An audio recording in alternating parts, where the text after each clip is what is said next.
이 시간 우리가 은혜 받을 하나님의 말씀 출애굽기 2장 1절에서 6절까지입니다. 그리고 10절입니다. 출애굽기 2장 1절에서 6절까지 말씀 교독 다 함께 읽고 10절을 함께 또 읽겠습니다. 시작. 레위 가족 중 한 사람이 가서 레위 여자에게 장가들어 그 여자가 임신하여 아들을 낳으니 그가 잘생긴 것을 보고 석 달 동안 그를 숨겼으나 더 숨길 수 없게 되매 그를 위하여 갈대 상자를 가져다가 역청과 나무 진을 칠하고 아기를 거기 담아 나일강과 갈대 사이에 두고 그의 누이가 어떻게 되는지를 알려고 멀리 섰더니 바로의 딸이 목욕하러 나일강으로 내려오고 시녀들은 나일강가를 거닐 때에 그가 갈대 사이에 상자를 보고 시녀를 보내어 가져다가 열고 그 아기를 보니 아기가 우는지라 그가 그를 불쌍히 여겨 이르되 이는 히브리 사람의 아기로다. 아멘. 10절 함께 읽습니다. 시작.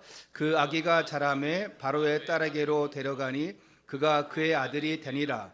그가 그의 이름을 모세라 하여 이르되 이는 내가 그를 물에서 건져내었음이라 하였더라. 를 드립니다.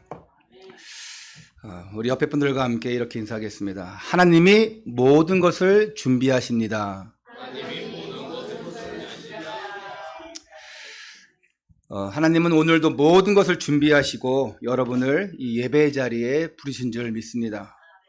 하나님의 그 기쁘신 섭리 가운데서 그 부르신 뜻을 알고 오늘도 예배드리는 또 하나님이 일하시는 가운데 그 은혜 속에 들어가는 여러분 되시기를 축원합니다. 우리는 지난 주일에 말씀을 무엇에 생을 걸 것인가 라는 말씀 받았습니다. 무엇에 생을 걸 것인가? 여러분 결론 났죠? 무엇에 생을 걸 것입니까? 네, 예배의 생명 걸어야 돼요. 그리고 예배의 생명 건 자는 오직 그리스도가 되어져야 됩니다. 뭐니 해도 뭐니가 아니고 진짜 우리가 영원히 잊지 말아야 될 어제나 오늘이나 영원토록 동일하신 그리스도 그 이름 붙잡고 예배 성공하고 그리고 현장에서 성공해야 됩니다.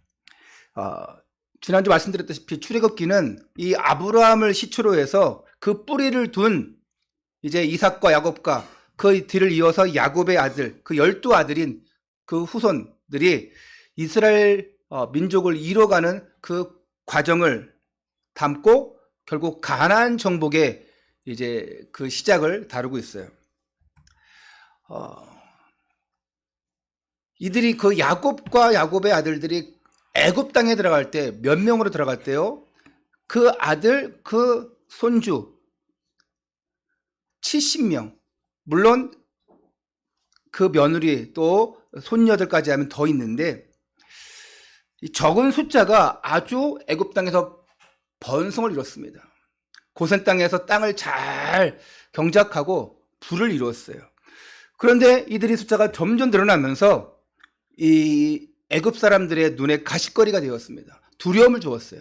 저들이 지금 이 이집트는 다른 민족과 계속 전쟁 중에 있어요. 그런데 이 이스라엘 사람들이 히브리인들이 그 적들과 힘을 합쳐서 우리를 공격하면 어떻게 하냐? 그 두려움에 사로잡혀 있었어요. 이때 요셉을 알지 못하는 새로운 이제 파라오가 딱 등장하게 되죠. 그리고 이스라엘 민족은 하루아침에 이 자유민에서 노예 신세로 전락됩니다. 그 얼마나 참 황당하고 얼마나 비극입니까? 그래서 어떤 일이 납니까? 출애굽기 1장 16절에 이르되 너희는 히브리 여인을 위하여 해산을 도울 때에 그 자리를 살펴서 아들이거든 그를 죽이고 딸이거든 살려두라. 이 유아 살인 정책, 이게 인구 억제 정책을 넘어서 끔찍한 범죄함으로 이뤄가고 있어요. 하루아침에 노예가 되어지고 하루아침에 이들은 비극적인 신세가 되었습니다. 멸망받을 신세가 되었어요. 왜 이 지경까지 되었습니까? 요셉 이후로 진짜 이 복음을 아는 제자, 그 하나님의 꿈과 비전을 가진 제자가 없기 때문에 그들을 통해서 복음이 전달 안 되었습니다. 그러니까 요셉을 알지 못하는 왕이 일어났다는 건 뭡니까? 복음이 언약이 전달 안 되니까 이게 힘이 진 거예요. 그래서 이스라엘은 노예 취급을, 노예가 될 수밖에 없었던 것입니다. 여러분, 언약 놓치면, 복음 놓치면 노예 신세됩니다.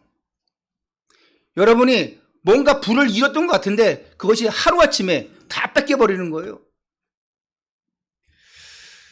자, 이렇게 될 수밖에 없는 오늘날 인생에 세 가지 문제가 있습니다. 왜 노예로 살 수밖에 없냐? 왜 종로로 살 수밖에 없냐? 지금도 사람들이 떵떵거리면 잘 사는 것 같은데, 열심히 사는 것 같은데 결국은 노예로, 마귀의 자녀로 살아가고 있어요. 그 이유가 성경에는 세 가지를 얘기하고 있습니다. 죄와 저주의 문제예요. 하나님을 떠난 문제입니다. 그리고 사단의 그 종로로, 사단의 노예 되었습니다. 모든 인간은 죄인이라고 성경은 얘기하고 있어요. 로마서 8장 23절에 로마서 그 5장 23절에 모든 사람은 죄인이라고 말씀하고 있어요. 하나님의 영광에 이르지 못하더니. 그 시작이 창세기 3장입니다. 그걸로 인해서 진짜 행복을 누려야 될 인간이, 물고기는 물속에, 나무 뿌리는 땅속에, 새는 공중에, 그렇게 행복하죠. 그런데 그 창조 원리를 깨트려 버렸어요. 누구에게 속아서? 이 마귀 사탄에게 속아서. 더 비참한 건 뭐냐? 요한복음 8장 44절에 뭐라고 하냐? 마귀의 자녀래요. 너희는 너희 아비 마귀를 따랐으니. 아비가 누구래요? 그 아버지가 마귀래요. 너희는 너희 아비 마귀를 따랐으니 이 세상 풍조를 따를 수밖에 없는, 거짓의 아비가 따를 수밖에 없는. 얼마나 비참합니까? 아니, 우리의 아버지는 하나님이신데 마귀? 그 거짓의 아비? 이게 얼마나 비참한 인생입니까? 사단의 손에 붙잡혀서 온갖 죄악 속에서 시달리게 되는 거예요. 이런 죄 문제, 하나님 떠난 문제, 이런 사탄의 종로로 된 이 세 가지 문제에 빠진 사람은 도저히 거기서 헤어나올 수가 없어요. 지금도 사람들은 여기에 빠져 있습니다. 눈에 안 보인다고 그 사람이 고통이 없는 것 같습니까? 아니, 하나님의 자녀 색깔 안 납니다. 마귀 자녀 색깔 안 나요. 근데 결국에는 딱 분간되어 나옵니다. 결국은 마지막 때에는 영원한 천국이냐 영원한 지옥이냐 판가름 돼요. 여러분, 신앙생활 잘 하시기 바랍니다. 어떤 사람 딱 보면 이 사람은 정말 신앙생활 잘하겠구나. 어떤 사람은 정말 저 사람은 힘들겠구나. 이게 보여요. 여러분, 예배 생명 거셔요. 찬송할 때 크게 하셔요. 기도할 때 불을 지지세요. 말씀 들을 때 귀를 쫑긋 하세요.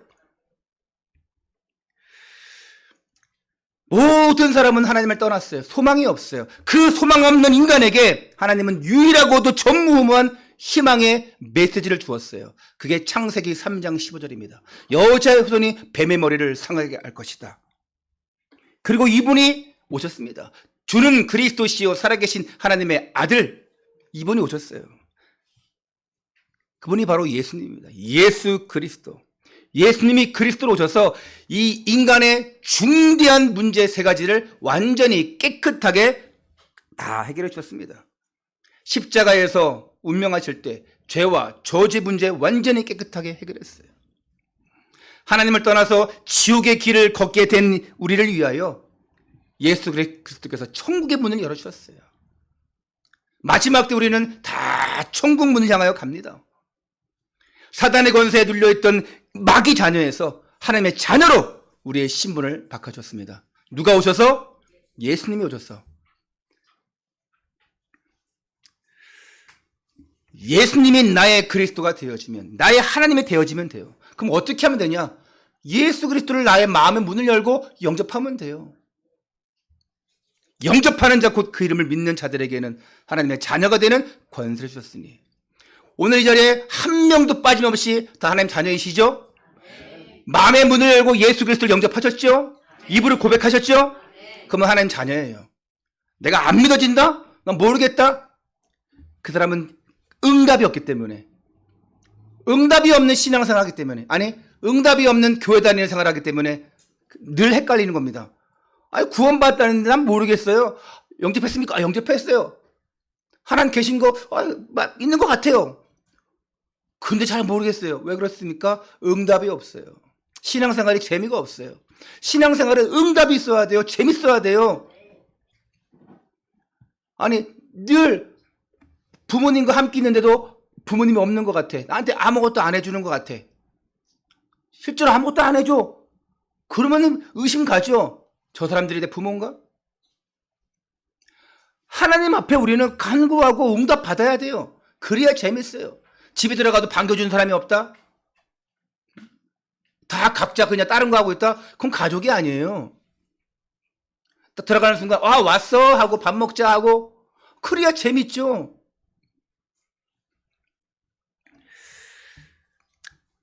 예수님이 그리스도로서 지금 나와 함께 하십니다. 그 그리스도를 마음에 모셔드리면 돼요. 입으로 고백하면 돼요. 영원히 나와 함께 하십니다. 나의 영적인 문제, 정신적 문제, 육신의 문제, 또한 내세 문제, 모든 후대 유전의 그 대물림을 완전히 해결받는 것입니다. 이게 바로 영접이에요. 영접한 여러분들이 다른 사람에게도 이 영접의 기쁨을, 하나님 만나는 기쁨을 전달해 주시기를 축원합니다. 하나님은 우리를 죄와 저주와 그 지옥 권세에서 빠져나오게 했어요. 그냥 내버려 두지 않았어요. 하나님의 진노하신 가운데 가장 무서운 게 뭐라고요? 내버려 두는 거예요. 사랑에 비슷한 말은 관심입니다. 그러면 사랑의 반대는 뭐냐? 내버려 두는 거예요. 살든지 죽든지 그냥 중독에 빠져가지고 가든지 그냥 저주 인생 살든지 말든지 관심 없는 거 내버려 두는 거예요. 그게 바로 저주입니다. 하나님은 우리를 그 내버려 두면서 잊지 아니하시고 건져 주셨어요. 그게 바로 구원입니다. 그래서 하나님의 또 다른 대명사는 뭐냐? 하나님은 사랑이시라. 할렐루야. 하나님은 사랑이십니다. 하나님이 우리에게 보여주신 그 큰 사랑만큼 더 큰 사랑은 없어요. 예수님이 십자가에서 죽으신 그 큰 사랑보다 더 큰 사랑이 없어요. 사람의 친구를 위하여 목숨을 버리면 이에서 더 큰 사랑은 없나니. 예수님이 우리 친구인데 예수님이 날 대신해서 십자가에서 죽으셨어요. 오늘 본문에는 하나님은 사랑이시다라는 이 설명을 하시기 위해서 모세를 준비하신 내용이 담겨 있습니다. 우리가 창세기를 보면서 하나님이 어떻게 우리에게 구속사를 펼쳐주셨고 어떻게 은혜 주셨고 어떻게 언약을 전달해야 되는지 우리에게 사명 줬다면 오늘 우리는 이 출애굽기 통해서 그 하나님의 인도하심, 그 하나님의 사랑을 또한 발견할 수 있어요. 애굽에서 400년 동안 고생하던 그 이스라엘 백성들을 이제 고통 속에 내버려 두지 아니하시고 그 저주에서 빠져나오도록 모세를 이제 보내시고 준비하시는 내용이에요. 첫 번째입니다. 레위 가문에 모세를 준비하신 하나님. 어디 가문이요? 레위 가문. 여러분 레위 가문 되시기 바랍니다. 복음의 명문가 되시기를 바랍니다. 레위 가문은 어떤 가문이냐? 1절 제가 볼게요. 레위 가족 중 한 사람이 가서 레위 여자에게 장가들어 또 뭐라 하냐? 그 여자가 임신하여 아들을 낳으니. 근데 아들을 낳았는데 어떻게 생겼대요? 그 용모가? 용모가 어떻대요? 잘 생겼대요. 태어나면은 여러분 태어나는 아이, 저도 태어난 아이를 우리 애를 통해서 받고 그다음에 뭐 다른 집틀 태어나면 목사라고 축복기도 해달라고 해서 뭐 바로 그날 보기도 하고 다음날 보기도 하고 축복기도 하고 있는데 솔직히 이쁜 거 모르겠어.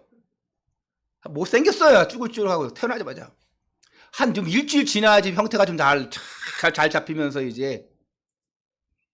근데요 여기 잘생겼다는 건 뭡니까? 이 잘생겼다는 얼굴 잘생긴 게 아니에요. 물론 얼굴도 근데요 알아차린 거예요. 레위 가문에서 나온 이 아이는 정말 애굽 보고말 세계 보고말 그루터기 랩넌트다. 이걸 발견한 거예요. 여러분 자녀 다 이쁘시죠? 한 사람만 이쁘군요. 여러분 자녀 다 안 예쁘죠? 아멘도 안 하시는데 누구 뭐야? 여러분 자녀 다 이뻐요? 네, 좀 이뻐하는 것 같기만 하네. 잘생겨서? 아니죠. 그냥 자식이기 때문에. 어느 부모가 자녀를 이 못생긴 것 하겠습니까?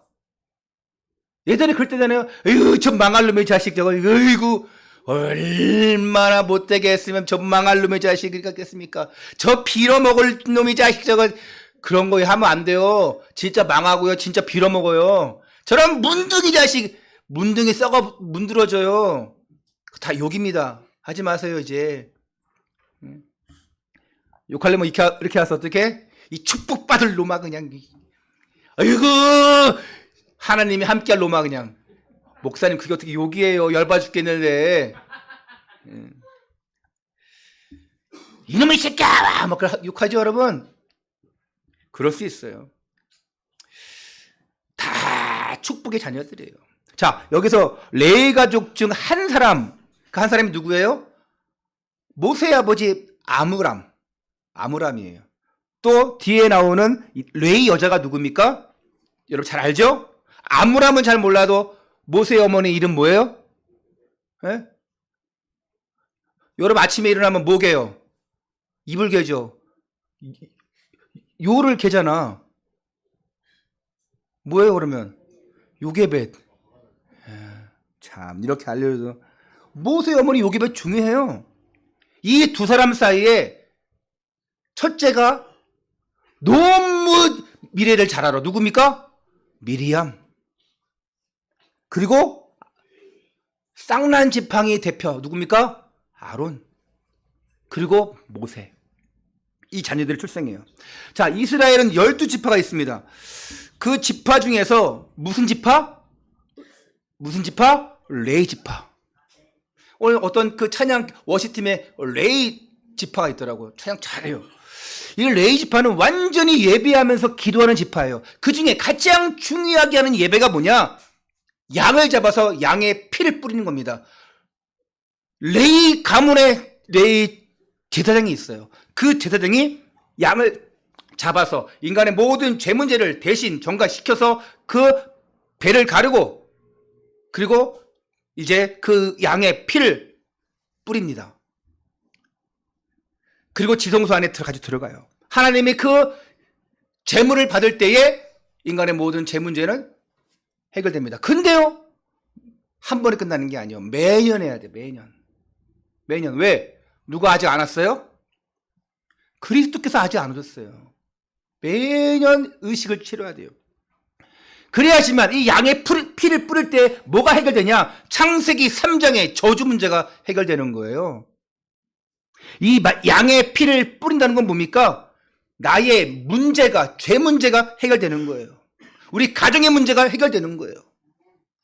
원죄 문제 해결되어야지만 여러분 가정, 여러분 개인의 문제가 해결될 줄 믿습니다. 아무리 여러분 원죄 문제, 하나님 떠난 문제, 사탄의 종력대 문제 해결하지 않고 열심히 빌어봐요. 안 됩니다. 절대 안 됩니다. 그건 종교생활이에요. 원죄 문제, 하나님 떠난 문제, 죄 문제 해결하지 않고는 열심히 빌어봐서 복 주세요 해보세요. 안 됩니다. 그건 기복신앙이에요. 어느 종교에서나 다 하는 거예요. 레위 지파는 이거였습니다. 양의 피를 뿌렸어요. 모든 죄 문제 해결하는 그 지파였습니다. 오늘 여러분이 만인 제사장이에요. 여러분이 레위 지파예요. 여러분이 이제 레위 지파가 되어서 하나님 앞에 직접 나와서 죄를 자백하고 용서함 받았습니다. 천국의 백성이 되었습니다. 할렐루야. 그래서 이 12지파 중에 레위 지파를 빼고 나머지 11지파만 뭐를 가졌습니까? 땅을 가졌습니다. 12지파 중에 레위 지파만 땅을 주지 않고 11지파만 줬어요. 그 11지파는 땅을 가지고 뭐합니까? 농사를 짓습니다. 그냥 몰라도 대답하세요. 할렐루야. 그리고 이 농사를 지어서 몇 분의 1을 이들이 거둘까요? 따로? 10분의 1을 따로 분리해서 그걸 누구에게 줍니까? 레위 지파에게 주는 거예요. 그것이 바로 11조의 비밀이에요. 이들이 땅을 가지고 수고하고 해서 이제 예배를 담당하는 레위 지파에게 전적으로 생활을 책임져 줍니다. 너희는 제사장으로의 직무만 감당해라. 우리를 위해서 기도해 주라. 우리를 위해서 예배를 드려달라. 그래서 11지파가 그렇게 하는 겁니다. 자, 여기서 레위 남자가 레위 여자에게 장가 들었다니, 자, 이게 보통 말이 아닙니다. 언약의 관계가 된 거예요. 아니, 무엇 때문에 이 땅에 문제가 왔느냐, 이거 아는 남자, 정말 인생의 근본 문제를 해결할 수 있는 길이 뭐냐, 그 그리스도의 비밀을 아는 여자, 이들이 함께 만나서 자녀를 낳았는데 그 자녀가 누굽니까? 모세예요. 굉장히 중요합니다. 미리암, 아론 너무 중요하게 쓰임받았어요. 무슨 말이냐? 그리스도의 비밀을 아는 사람, 그리스도의 비밀을 아는 남자, 여자가 딱 만나서 결혼했더니 자녀를 낳았더니 그 인물이 모세인데, 그만큼 우리가 그리스도의 비밀, 이 언약 가진 자의 만남, 이 결혼이 너무나 중요하다는 거예요. 결혼이 일륜주 대사라고 하죠. 너무 중요하니까 우리 복음 안에서 잘 한 번의 만남인데, 이걸 통해서 내 후대에게 복음이 전달되어지고 천대가 복을 받는 은혜가 있는 줄 믿습니다. 아무나 만나지 마세요. 진짜 복음 안에서 만나시기 바랍니다. 물론 연애할 때는 그냥 얼굴만 보고 이럴 수 있어요. 그냥 뿅 가고 이럴 수 있어요. 미팅 나갔는데 너무 좋다 이럴 수 있어요. 근데 정말 기도하면서 만나야 돼요. 결혼할 때는 그 문제가 틀려요. 모세가 출생할 때가 언제냐? 이집트 제18왕조예요. 18왕조랍니다. 근데 그 이스라엘의 그 민족에 대한 인구 억제 정책이 아주 본격화된 시기예요. 이때 왕이 누구냐? 이때의 파라오가 투투모세라는 사람입니다. 이때가 BC 1526년, 즉 예수님이 오시기 전 500년 전입니다. 이런 인구 억제 정책과 이런 학대가 있는 때에 모세의 부모는 몇 달 동안 이 아이를 숨겼습니까? 모세를 숨겼습니까? 석 달 동안 아이를 숨겼습니다. 예, 여러분 미리 다 읽어왔잖아요. 근데 석 달 때의 아기가 제일 크이운데요. 더 이상 숨길 수가 없어요. 이 아이를 숨긴 이 행위를 가지고 히브리서 기자는 뭐라고 하냐? 히브리서 11장 23절에 믿음으로 모세가 났을 때 그 부모가 아름다운 아이임을 보고 석 달 동안 숨겨 왕의 명령을 무서워하지 아니하였으며 그랬어요. 믿음이에요, 믿음. 그 숨긴 거 알면 가족들도 다 온전치 못합니다. 아이 그 울음소리가 너무 커지면서 더 이상 숨길 수 없게 되자 이제 이들은 역청과 진을 발라서 만든 그 갈대 상자를 많이 들었죠? 역청과 진을 바르는 거 또 뭐가 있었습니까? 창세기에서? 그쵸, 노아의 방주. 역청과 진을 발랐잖아요. 여기도 자, 거기는 모든 생물들을 다 암수 한 쌍씩 넣어서 노아의 가족들이 들어가는 그 방주였다면, 오늘은 이 갈대 상자는 뭡니까? 이것도 방주예요. 방향키가 없는, 나침판이 없는, 엔진이 없는, 어디로 갈지 모르는 그런 방주예요. 이 갈대 상자 마찬가지예요. 하나님 앞에 방주를 띄워서 하나님 앞에 온전히 맡겨버립니다. 마찬가지로 이 모세를 갈대 상자에 딱 넣어서 담아서 나일 강가에 띄웁니다. 어디로 갈지 몰라요. 근데 이건 좀 작잖아. 누가 지켜보고 있냐? 엄마 요게벳을 시켰어. 모세의 누나 미리암에게 지켜봐라. 여러분 띄워보내고 그냥 에이고 그냥 잘 가 이럽니까? 뒤집어지려나 어떻게 하려나. 그 부모의 마음 어떻겠어요? 그런데 믿음으로, 우리 출애굽기 2장 3절 4절을 다 함께 읽겠습니다. 3절 4절 시작. 3절 4절 시작. 더 숨길 수 없게 되매 그를 위하여 갈대 상자를 가져다가 역청과 나무 진을 칠하고 아기를 거기 담아 날강과 갈대 사이에 두고 그의 누이가 어떻게 되는지를 알려고 멀리 섰더니. 자, 이 모세 부모의 믿음과 바람대로 이제 어떻게 됩니까? 지켜보고 있었는데 하나님이 이 모세를 구원해 줘요. 여기에 히브리 남자아이를 모두 나일강가에 버려라. 그 명령을 내린 누굽니까? 바로왕이잖아요. 그 바로왕이 투트모스의 1세인데 투트모스의 그 외동딸이 있어요. 그 외동딸의 이름이 하셉수투입니다. 그 하셉수투 공주가 이 모세를 건져요. 자, 이 당시에 이 하셉수투 공주가 투트모스의 1세가 아버지잖아요. 투트모스의 2세가 아들이잖아요.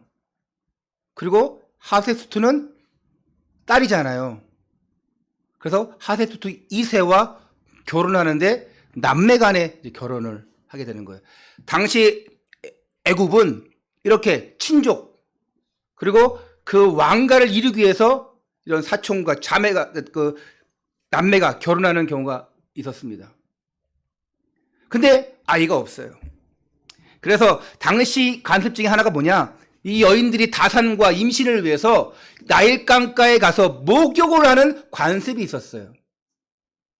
우리 5절부터 6절까지를 다 함께 읽겠습니다. 5절 6절 시작. 바로의 딸이 목욕하러 나일강으로 내려오고 시녀들은 나일강 가까를 거닐 때 그가 갈대 사이에 상자를 보고 열고 그 아이를 보니 아이가 우는지라 그가 그를 불쌍히 여겨 이르되 이는 히브리 사람의 아기로다. 자, 하셋 공주가 딱 그 갈대 상자를 딱 열어봤는데 단번에 히브리 아이인 거를 알아요. 왜요? 어떻게 합니까? 이렇게 그 당시의 정책이 그랬고 이렇게 버리는 건 히브리 사람들밖에 없는 거예요. 그렇지만 자, 이 하셋 공주가 어떻게 하냐? 바로 왕의 그 투트모스의 바로 아버지의 명령을 거역하는 걸 알면서도 모세를 거두어요. 왜 그러냐? 일단 이 불쌍한 연민 들었겠죠. 두 번째는 아이를 낳지 못하는 그 자신의 처지를 해결해 줄 그 후계자에 대한 생각이 아마 딱 났을 거예요. 근데 이 애굽의 공주에게 누가 이런 생각을 넣어줍니까? 자, 공주가 이 아이를 만나게 되고 또 아이를 건질 생각을 넣어주신 분이 누굽니까? 하나님이셔요. 모든 것은 하나님이 하십니다. 신자나 불신자나 모든 것을 하나님이 주장하셔요. 하나님의 섭리 안에 모든 일이 다 발생하게 된 겁니다. 그 결과 아이러니하게도 장차 이스라엘 민족을 해방시킬 주인공 모세, 처음부터 이집트의 심장에 들어가서 그 왕궁에서 살게 됩니다. 그 사람이 출애굽의 주인공이 되어집니다. 참 아이러니하지요. 이 여인이, 이 공주가 그거 알았겠습니까? 누구만 아셔요? 하나님만 아십니다. 모세는 애기니까 몰라. 레이, 남자, 레이, 여자, 이 아므람과 또한 요게벳 몰라요. 하나님이 그냥 건져 주실 것이다. 하나님 살려 주시옵소서. 이랬는데 모든 과정 속에 하나님이 이 일을 하시려고, 출애굽하시려고, 가나안 정복하게 하시려고 하나님이 계획하시는 일이에요. 모든 걸 누가 준비하신다? 하나님이 준비하신다. 자, 마침 이 광경을 지켜보고 있던 그 누나 미리암이 그 하셋 공주에게 딱 가서 뭐랍니까? 히브리 아이네요. 저 아이를 키울 거면 제가 젖먹이 유모를 내가 소개해 줄게요. 그러니까 아니 이 공주는 애를 낳은 적이 없잖아요. 젖이 안 나오잖아요. 그래서 그 미리암의 제안을 딱 받아들여서 모세의 생모인 요기벳을 불러서 그녀에게 모세를 맡겨요. 나중에 알았겠죠, 이제 침몰하는 거를. 그러니까 이 모세의 부모는 우연히 그런 게 아니라 처음부터 예측했을 거예요. 저 공주에게 이 아이를 띄워보내자. 계획했을 거예요. 근데 그 계획이 안 될 수도 있잖아요. 다른 곳에 흘러갈 수도 있잖아요. 안 건지고 죽일 수도 있잖아요. 그래서 하나님이 하시는 거예요. 이 모든 과정을 누가 인도해 주시냐? 잠언 16장 9절에 사람이 마음으로 자기의 길을 계획할지라도 그 걸음을 인도하시는 이는 여호와시니라. 할렐루야. 우리가 아무리 그 길을 계획할지라도 흐트러질 수 있어요. 안 될 수 있어요. 근데 하나님이 하시는 거예요. 결국 요게벳은 자신의 아이를, 자신의 젖을 물려서 안전하게 키우는데 오히려 뭐도 받아요? 돈도 받아요. 품삯까지 받으면서 아이를 키울 수 있는 아주 안정도 취하게 됩니다. 이 엄마가 키운다. 레위 가문의 여자가 키운다. 중요한 게 있습니다. 우리 11절 이하를 보면 모세가 애굽 사람 지도자를 애굽 사람을 죽이는 그런 살인 사건이 일어나게 됩니다. 이때에 이 사건이 왜 일어났는지를 알 때에 보니까 이 모세가 히브리인의 유대인의 정치성이 있었어요. 왕궁에서 태어난 지 3개월 만에 왕궁에서 계속 애굽의 왕자로 자랐지만 이 모세에게는 히브리인의 피가 흐르고 있다. 히브리인의 그 유대의 그 이스라엘의 언약을 가지고 있어요. 누굴 통해서? 엄마 요게벳을 통해서. 정모는 시기부터 친모인 요게벳을 통해서 히브리적 세계관을 배웠잖아요. 어릴 때부터 복음이 들어갔잖아요. 그리고 나중에 아주 이집트의 최고의 대학도 들어가서 훈련도 받고 군사도 받고 군사훈련 받고 했어요. 근데 어릴 때부터 들어간 복음은 절대 나가지 않아요. 우리 출애굽기 2장 10절을 다 함께 읽겠습니다. 10절 시작. 자람의 딸에게로 내려가니 그가 그의 아들이 되니라. 그가 그의 이름을 모세라 하여 이르되 이는 내가 그를 물에서 건져내었음이라 하였더라. 자, 모세라는 이름의 뜻이 뭐냐? 이집트 말로 물에서 건져냄을 받다. 자, 여기서 물은 이제 모우 그래요. 모우. 그리고 건져냄은 유스. 그래서 모세우스 이거를 히브리 말로 하니까 모세라고 발음이 되어집니다. 그래서 모세란 뜻은 물에서 건지움을 받았다. 그 뜻입니다. 근데 결과적으로는 모세 자신의 인생만 건져냄을 받는 것이 아니라 이스라엘 민족을 이집트 노예 생활에서 완전히 건져내는 역할도 하게 되어집니다. 이 이름을 누가 줬어요? 양모 하셋트 공주가 지은 거예요. 물에서 건져냈다. 이것도 아이러니하죠. 물에서 건졌는데 이제는 물에서 건짐 받는 것뿐만 아니라 애굽의 종로로 노예에서 건져내는 그 역할을 모세가 감당한 겁니다. 참 복음 없는 사람이 이름도 잘 지은 것 같아. 그냥 물에서 건져냈다니까 그냥 모세스 했는데 이게 결국은 이스라엘을 건져내는 이름이 되어버렸습니다. 여러분 중요합니다. 이름 괜찮아요. 순자, 말자 뭐 상관없어요. 복음 안에 있으면 다 멋있게 쓰임받는 거예요. 할렐루야. 혹시 여러분의 나는 이름이 촌스럽다 하신 분 혹시 있어요? 나는 이름 바꿔야 되는데 혹시 바꾼 분 계십니까? 상관없어요. 복음 안에 있으면 진짜 멋있는 이름이 되어지는 겁니다. 두 번째입니다. 모든 것을 주관하신 하나님. 자, 모세에게 일어난 이 사건은 우연한 사건이 아닙니다. 모두가 하나님의 준비이고 하나님의 섭리였어요. 할렐루야.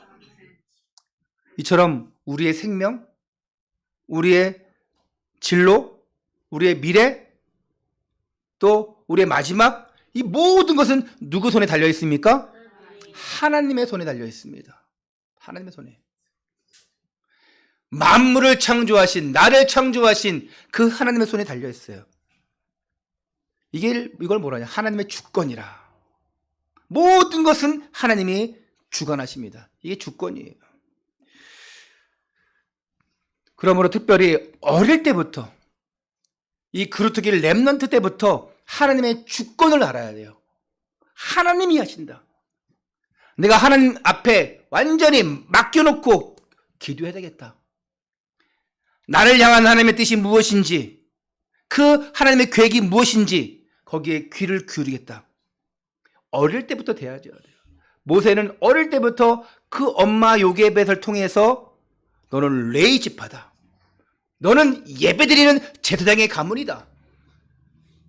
이걸 계속 들었어요. 어릴 때부터 뭘 듣냐 너무 중요합니다. 그래서 나중에 커서 어른 돼가지고 성인 돼가지고 저 한참 지나서 몇십 년 만에 교회 와봐요. 복음 진짜 안 들어갑니다. 너무 힘들어요. 계속 원래 상태로 또 들어갑니다. 알코올 중독자 보세요. 뭐 조금 해결되는 것 같은데 또 다시 알코올로 안 되더라고요. 정말 알코올 중독자들은 거의 100에 한 명 치유될까 말까 이러더라고요. 힘들어요. 그래서 웬만하면 어릴 때부터 내가 늦었다? 그럼 난 버림몸이네요? 늦었으니까 지금이라도 빨리 진짜 다른 사람들의 몇 배로 몇백 배로 생명 걸어야죠. 나이 20 넘어서 30 넘어서 교회 나오기 시작했다 하시는 분들, 다른 그 전부터 교회 나온 사람, 신앙생활을 하는 사람들의 정말 10배는 여러분 생명 걸어야 돼요. 근데 왜 안 겁니까? 왜 예배 안 옵니까? 왜 기도 안 합니까? 그렇게 해도 모자라요. 그렇게 해도 또 다시 돌아가고 뭐 연어예요? 맨날 나 돌아갈래 박하사탕입니까? 맨날 돌아갑니다. 진짜 결단하셔야 돼요.